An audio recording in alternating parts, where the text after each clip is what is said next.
I've never played an Uncharted game before until now. Uncharted 1 was a weird experience for many different reasons. Some good, some had me scratching my head, and some had me yelling at my monitor. But I think that goes for everyone. I'm a huge fan of Naughty Dog, but not because of the Uncharted series. It was from The Last of Us. I love those games. I even have an Ellie tattoo. I love the grounded storytelling, the emotion behind them, all that stuff. So when I played Uncharted, I was so surprised to see that it was the opposite in a certain way. Yes, there are moments where Uncharted has you smiling and a little emotional, but by no means is it anywhere near The Last of Us. But they're totally different games. After playing Uncharted 1, it was a surprise to me that the game is more fun, energetic, hilarious than what I thought Naughty Dog was known for, which was serious and dark stories. Listen, I know Naughty Dog made the Jak and Daxter games. I actually did play the precursor legacy, so maybe I played more than just The Last of Us. But after their platformer initial phase and transition into the more realistic looking games, I thought Uncharted was the start of the serious stories. Yeah, safe to say I was wrong. Again, this doesn't mean that the game is bad, but I can see why they transitioned into the games they make today. Uncharted has paved the way for third-person adventure games for the PlayStation brand, but that also means the game can be clunky due to age. Combat can be iffy to say the least, missed shots when the reticle is clearly hovering over the enemy, parkour being frustrating, cover-to-cover shooting is stuff like that. But with that comes some certain charm, such as dialogue, storytelling, environments, and music. Uncharted 1 for me was a mixed bag. Let's get into the reasons why. And just to chime in here, if you guys want to get involved with these videos, go and follow my Twitch. I'm going to start streaming my playthroughs soon, so if you want to see everything live, go ahead and do that. I'll wait. Did you do it yet? Yeah? All right, let's get on with the video. My overall feeling of Uncharted 1 is that it was a fun experience that provided an adequate amount of dopamine, but by no means is it a game that I will remember forever. It just isn't that type of game, and that's okay. Just to set the stage for the video and go through my entire time with the game, trying to do it briefly, the intro to the game I genuinely loved. It was short, sweet, and to the point. Drake is on a boat along with a woman named Elena. Drake is a treasure hunter of sorts, looking for artifacts from Sir Francis Drake, his ancestor. Meanwhile, Elena's a reporter tagging along with Drake to document his discoveries. It's sort of a mutual partnership. Her work will fund the expedition for what Drake is looking for, while Elena will get the footage she needs to skyrocket in her occupation. What makes this intro great is the banter between characters. Drake is funny and charismatic, while Elena is very smart, can play into that charisma, but also holds her ground. Drake can't walk all over her. It gives that expectation that this game isn't going to be about defending the damsel in distress. Elena can take care of herself, as we all know what happens later in the game. In this shooting gallery tutorial, this is when you really start to notice the age of the game. It just feels clunky, like every first in the series game. I always joke about Naughty Dog aim, but it's true. Either an NPC dodges at the last second, avoiding a headshot, or your bullet totally whiffs, even though you were aiming directly at them. It can get infuriating at times because these games, especially in harder difficulties, will be scarce with ammo, and you have to fall back on an even more clunky melee combat system. It's not bad by any means, but it isn't a mechanic I would like to engage with. Shooting is just a lot better and probably safer. Of course, we meet the famous Sully who cares more about money than adventure. Something tells me that will change with later installments, but this is when the game sort of force feeds you the plot in just one cutscene. Nate figures out the location of a certain El Dorado or guesses at the whereabouts of it. Sully doesn't care, just wants to know if there's gold involved. Elena is sort of a loose end. It would be bad if the press released everything about El Dorado. There'd be a race to who gets the treasure first. Sully thinks it's better to leave her behind and get ahead of the curve. Meanwhile, Drake thinks she can handle herself and is apprehensive about just leaving her out to dry. It doesn't turn out to be much of a thought because we just leave her behind anyway. And after that, it's kind of start of the journey. During my first, I want to say like 5 hours of the game, I was having a lot of fun with the platforming bits with parkour and jumping here and there. The reason is a little weird, but I was playing Donkey Kong Bonanza at the same time as this in my own time, mostly when I was just hanging out with friends in Discord. But that game was really my first major dip into the 3D platforming genre. I was having loads of fun. It was addicting. The same feeling translated to Uncharted for whatever reason. I loved what the game was putting down, just these simple puzzles mixed in with 3D platforming. As with most PS3 games that have similar movement, there was some jank, Sometimes Drink would just go into a totally different direction while parkouring compared to what you input into your controller. This is an issue that went rampant with old Assassin's Creed games, and it absolutely drove me insane. If you want a good laugh, I recommend watching my old AC2 video. There's a montage in there of me raging at the parkour elements. It makes it worse when you say you're scaling a wall, going horizontally. The camera makes it incredibly weird and the controls match it. It gets difficult when you have to jump from ledge to ledge multiple times in a row. Crazy thing is they accounted for this, at least in the Uncharted collection, where you spawn incredibly fast as if no time has passed at all. No screen staring at you saying you died. This is great and I wish more games did this. Kind of be a negative Nancy here for just a quick second. During this part of the game was when I also started to understand that characters were sort of put under cliche stereotypes, at least for Sully and Nate. Nate is the dude that knows literally everything about what he's doing and will be the shuttle of narrative exposition. Your stereotypical dude who tomb rage just for the love of the game, instead of Sully, who is that stereotypical dude that is only in it for the money, or because he has insurmountable debt and needs an out. It just feels way too unoriginal, if that makes sense. It isn't that big of a problem here, but I feel like I would be attached to these characters a whole lot more if they had something unique to them. I imagine this will be the case with later installments, especially 4, but at the beginning of this game, it's what I felt. It was hard to get attached, regardless of whether they seemed likable or not. And I guess the best word to describe these characters would be vanilla. Just for the sake of structure, let's get to the narrative later and continue talking about the gameplay systems. Weapons are a huge part of this game, ranging from pistols all the way to launchers. The weapons that you get a hold of at the very start is just a simple pistol and an AK-47. The pistol was a gun I used constantly through the game all the way to the end. It's the gun that has the most ammo that you find on the ground. The aim isn't terrible. The reticle is pretty good for the most part, and the range is surprisingly long for the type of gun it is. A headshot, simple one-hit kill, I believe, if you're accurate enough, which I love. There are some games that depend on difficulty that will make it so enemies can tank more shots, even when it's to the face. Uncharted makes it so enemies hit a whole lot harder when the game is harder, but those headshots still work. I don't know, it's great. You just get to engage with the game more. Going back to cover mechanics, like I said, it's a bit clunky, but it's something to expect considering its age. Things such as the actual act of switching cover, it isn't as responsive as you'd want it to be. In the act of doing it, you'll get shot loads of times. Or there are times when you have to unstick yourself from a wall, get exposed, get absolutely pelted by a dude with an assault rifle, then only have a sliver of health left when it's all said and done. It doesn't ruin my experience with combat, but I'd be lying if I said it was something I was looking forward to. I fucked with the platforming a lot though, and the puzzle sections, they're pretty fun, and I enjoyed them a lot more than combat. You also have the Uzi, which acts as a secondary weapon. A fully automatic pistol is more of what it is. It's fine, but really inaccurate. I'd rather just use the AK over this thing, and the pistol's just a lot better. You also have a shotgun, which has a limited use, close quarters, honestly, but the shooting galleries are mostly spread out. It just depends on your playstyle, so if you like to run and gun, this is the gun for you. There are other varying assault rifles that offer increased bullet damage and range, but in my honest opinion, it takes the same amount of time to kill, considering one shot to the head is really all you need for any type of gun. It just makes the arsenal pretty boring. I will say there are 2 guns that I really loved using towards the end of the game. You're introduced to the MP40. This gun is great for those enemies later. The other gun, 2 other guns would be the Magnum and the Desert Eagle. Reason being is because for almost any enemy, it's a one-shot kill for the most part. If you're in a pinch and just need to take out an enemy super quickly, this is the gun for you. There are some special guns here as well that only have limited use cases, such as the grenade launcher. You really only use this thing during scripted segments, or if you just want to decimate a dude that keeps spamming rockets at you. Oh, that also goes for if you have a rocket launcher as well. Grenades are heavily used in my playthrough. Sometimes I would even spam them because they're so useful. Comes as no surprise nowadays that NPCs are kind of dumb. Even when you look at a game like KCD2, the NPCs are better than most games out there. They have some dumb moments. In Uncharted, that dumb moment is enemies piling on top of each other in a certain area. It's when the grenades are amazing, easy clearing the way.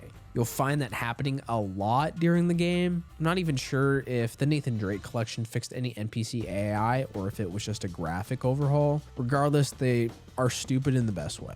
The shitty part about playing older games nowadays is the gameplay systems are more advanced than they were back in the day. Only a handful of video games were ahead of their time and genuinely surprise you when you play them today. Uncharted falls into the bucket of, yeah, newer games blow this out of the water.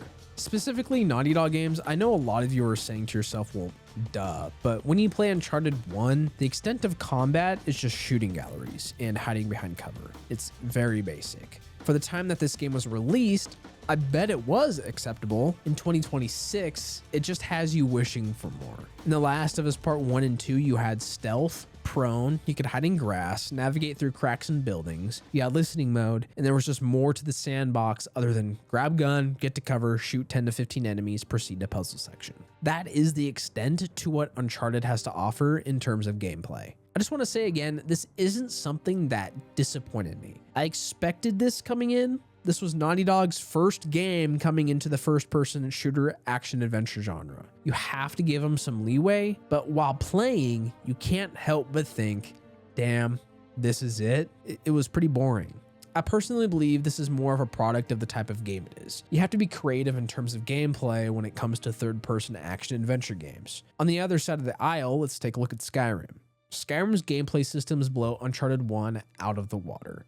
And no, it isn't just because the game came out 4 years later, although that does play a role. It's because Skyrim is an open world sandbox RPG. The genre allows you to do more things within gameplay, such as magic, stealth, bow and arrow, sword, you name it. With third-person action-adventure games, you are pigeonholed for the most part, especially for what Uncharted wants to be. Maybe it's because throughout 2025, I played lots of RPGs, so it's almost like I'm expecting more things to be in games. So going back, it's very jarring, but I just can't help having fun with Uncharted's combat for like 5 to 6 hours and being a little bored. If you guys feel the same, let me know. Quickly touching on another combat section of the game, there is one where you're on a jet ski with Elena. It's fairly on rails where guys are on some balconies with either grenade launchers, rocket launchers, or some rifles that shoot at you constantly. The problem here is the jet ski doesn't control very well. Rockets will kill you in one hit,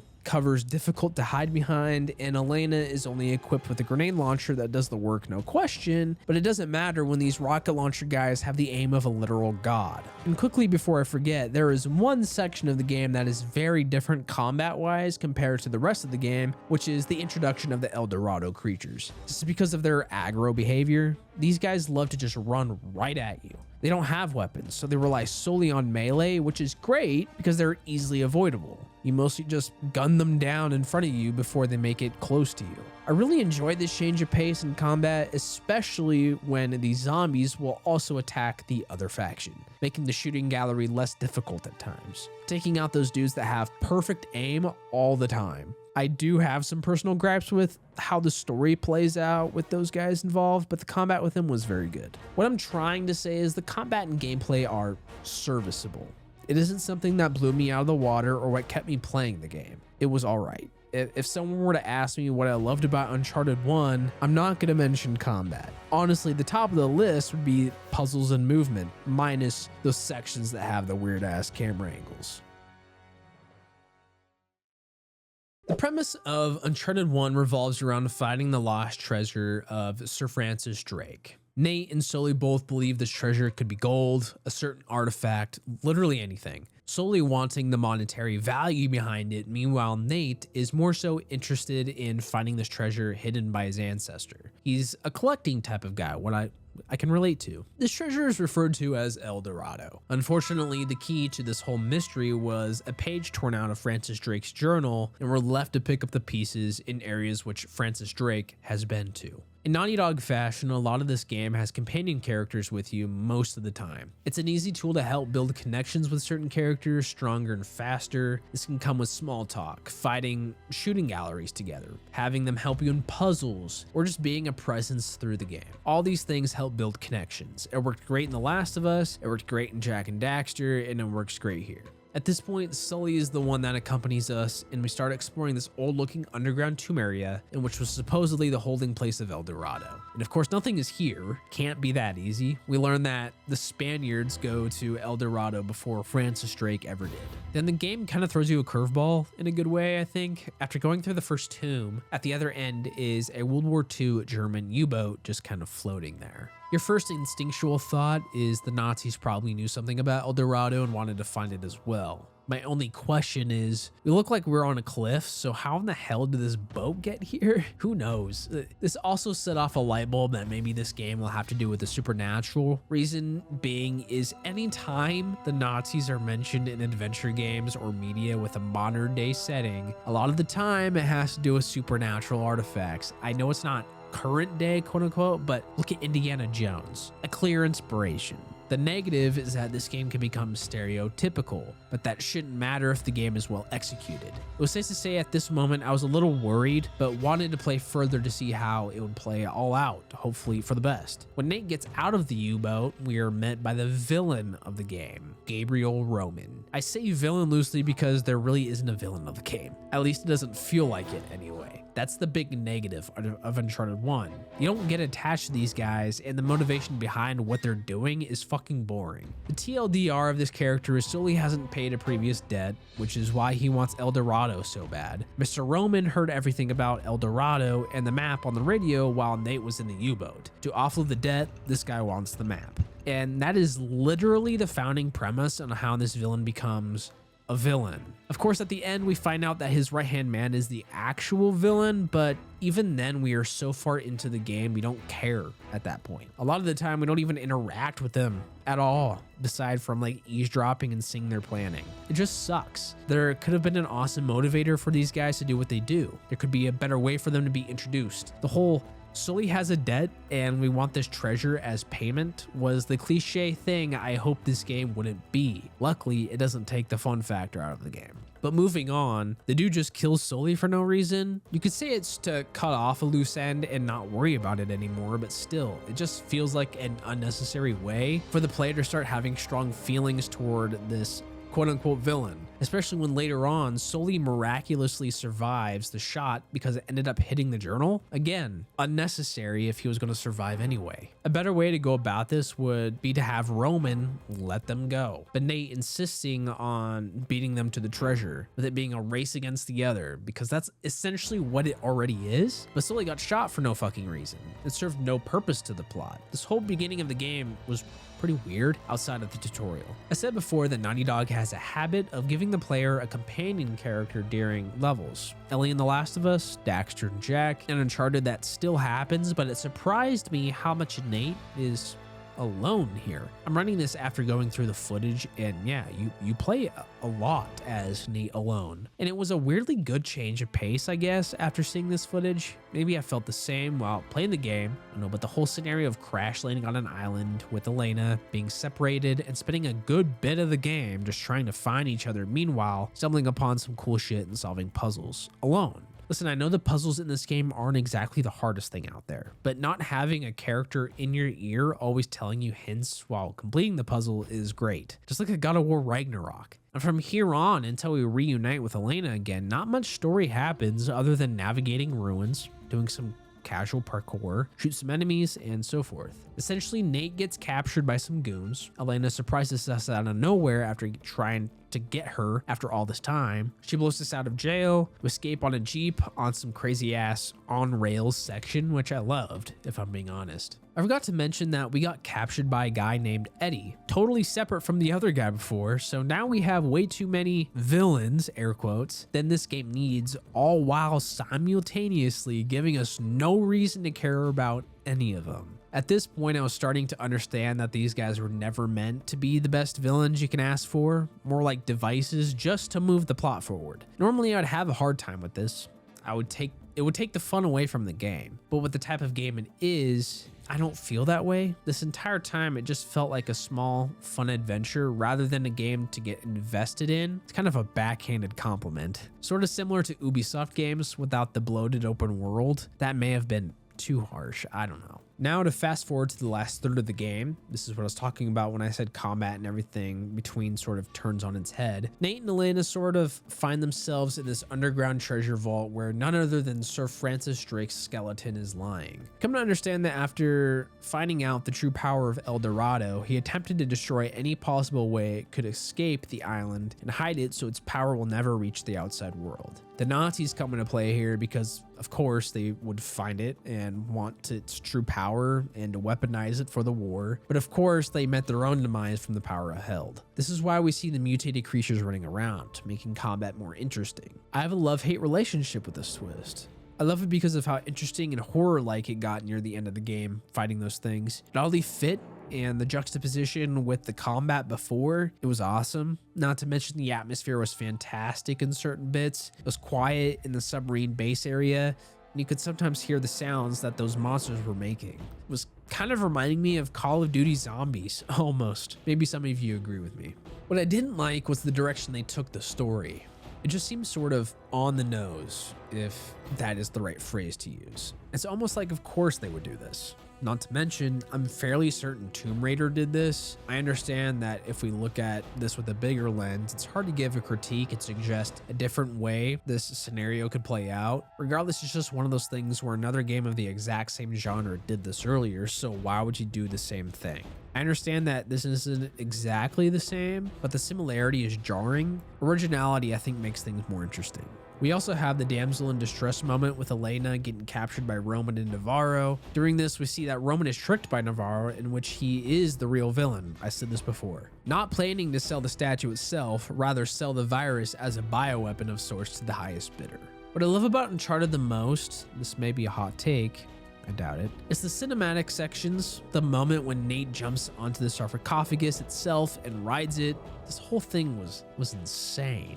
And spoiler alert for the next Uncharted video, it gets even crazier in Uncharted 2. Now at the end, it's sort of a pseudo boss fight. Not really a boss fight, just a normal dude with a little bit more health than the rest. It's essentially a cover to cover thing until you get close to Navarro and eventually take him out, as well as sinking El Dorado to the bottom of the ocean, being lost for good. And of course, ending with a good old-fashioned happy ending with Elena and Nate having a moment, sort of alluding to them starting a relationship. I know it sort of blitzed through this story, but this game is short and the narrative moments are honestly pretty spare. You get what you expect. Go into some underground tombs and explore, complete some simple puzzles to progress, kill some enemies, and repeat. The gameplay loop is simple and it works for the type of game it is. And considering this is the first in the series, I think this was a good loop to follow. Regarding character interactions, I really don't have a strong feeling towards it.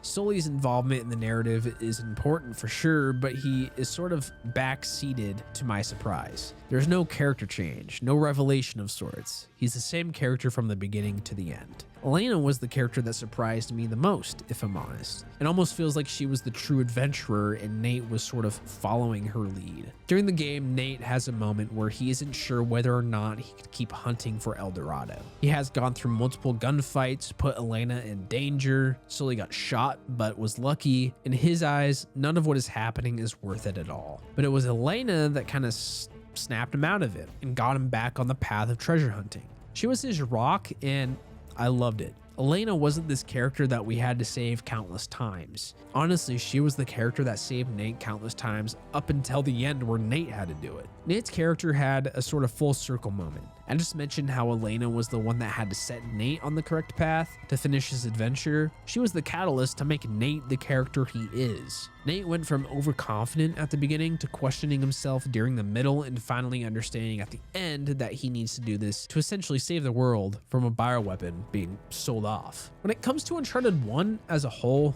the best way I can describe it is if this were to be sold to me for 60 to 70 bucks back in the day, I probably wouldn't have bought it. Simply because it's a relatively short game. The narrative leaves a little to be desired and the combat can be clunky at times. But that makes sense. It was the first game in the series. There's still a lot to like. I love Nate as the main character. I like the feel-good ending, and of course they can improve everything else in the next entry. It's one of those games where you have fun for a couple of afternoons and honestly forget about it. I know it sounds harsh, but that's honestly how I feel. Maybe it's because nowadays there are so many good games coming out to the point where it's hard to compare games from then and now. In the grand scheme of things, I will say it's unfair to grade Uncharted 1 by itself because it gets so much better when it gets grouped together with the Nathan Drake collection. If you haven't played Uncharted, I urge you to go and grab that version specifically. So just to summarize, Uncharted 1 doesn't hold up today. As this is my first time playing the game, sadly, I think Uncharted 1 itself doesn't hold up today. It is much better played along with the other two games. Uncharted 1 suffers from early clunky combat and movement. The narrative has a lot to be desired in terms of villains and character development aside from Nate and Elena, and it's a game that isn't that interesting to replay. I'd much rather replay Uncharted 2, 3, and 4, but do I regret my time with the game? No. By no means is this game considered bad. It's just currently with a lot of good games having been released, it's just hard to look at Uncharted 1 and say, this is a masterpiece, because it isn't. It's far from that. But for a couple afternoons, it's an okay game. Thanks for watching, everyone. Sorry it took so long for the video.